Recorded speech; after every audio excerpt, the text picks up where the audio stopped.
Hey everyone, and welcome to today's video. So today I'm going to be focusing on the cottagecore bedroom designing.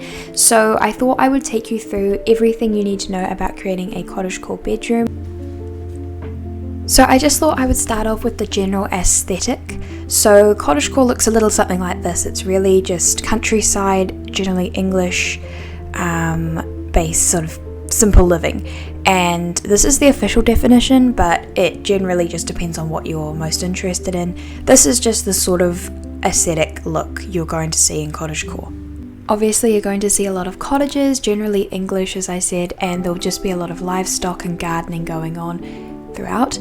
You're also going to see a lot of homemade baking. People really love using just natural plain ingredients.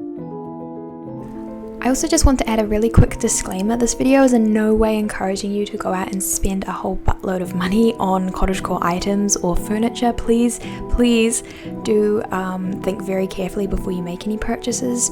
You know, cottagecore is all about living simply and not spending lots of money, so just make sure that before you buy anything, you do think about it. You know, if you can, try and thrift things. It's great for saving money. But yeah, this video, you know, please don't feel any pressure at all.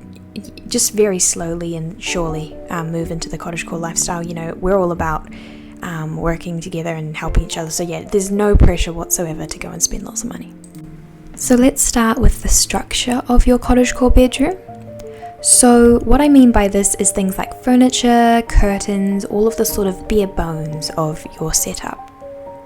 So for furniture, the first thing I really recommend doing is if you are slowly, you know, transitioning into wooden furniture, I would highly recommend thrifting wooden furniture or buying it secondhand. The reason for this is furniture that is good quality is very expensive these days. And I don't know if you guys have ever watched the show Friends. I should hope you have, because it is a classic. But you may notice that, you know, Phoebe says something that really inspired me when I was first getting into thrifting, and that is that, you know, she prefers furniture that has a story behind it.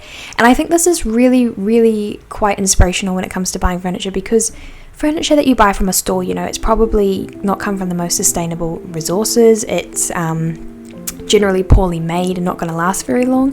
Whereas if you go and, you know, you thrift a piece of furniture that's a good quality wood, it will generally last a lot longer. It's going to sort of look cottagecore, and it has a story behind it, and I just find that really cool. If you're not into that, of course feel free to buy new furniture, but I really do encourage people to try and thrift furniture these days. Some good woods that I really like to choose are things like oak, mahogany, rimu.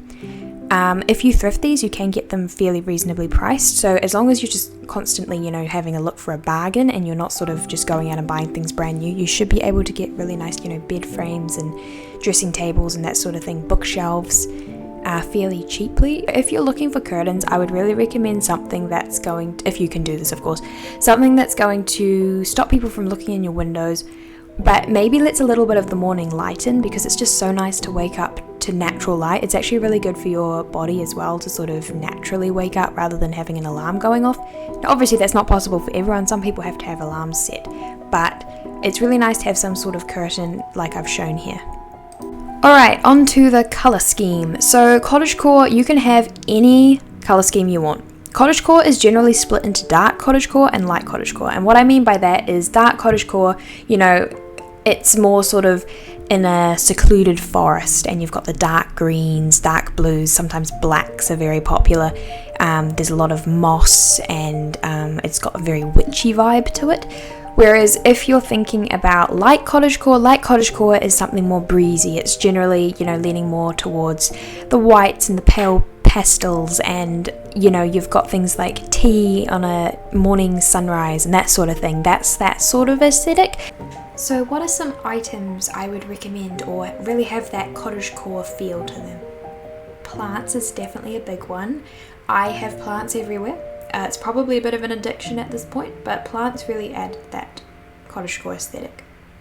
Tea sets, you can pick these up quite cheaply at thrift stores, and they're generally very beautiful ones. You know, you can often get some beautiful antique pieces from there, and there'll be a full set. Vases of flowers, any flower works. I personally love lilies and roses. Natural jewellery stands, so this is something I actually made myself. I just placed some twigs into a weighted vase, and I feel like it just really adds to the display, and it also means that I didn't have to spend a whole huge amount of money on it.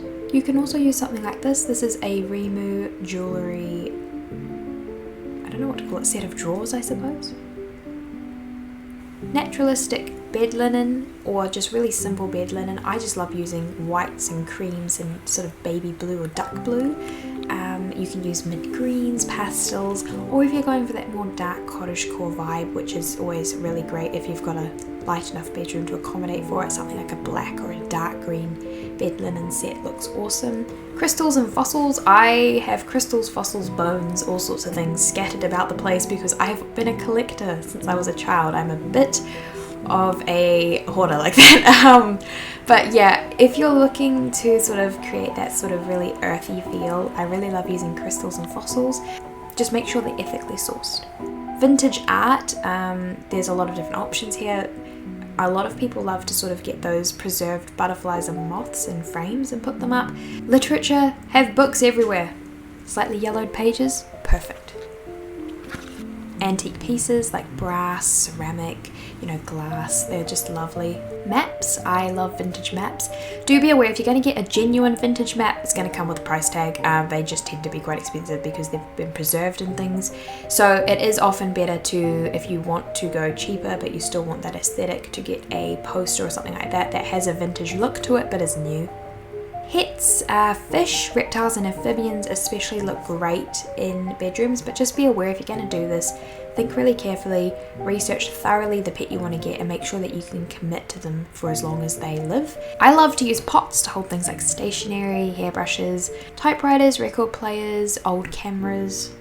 I love to use baskets. They're great for storing things, and they're multi-purpose. If you want to go out for a picnic, or you want to sort of take aesthetic photos, or you just want to use it for something, it's there. Dried flowers are a big one. I'm going to teach you guys how to dry flowers correctly. They make really great decorations. You can make them into vases, or you can just leave them hanging on your walls. It just looks really cool. You can even press them into books and things, which is great because I love doing this because I'll forget I've pressed a flower into a specific page, and then I'll turn the page and suddenly there's this beautiful flower from 2 years ago or something, and it's such a lovely feeling.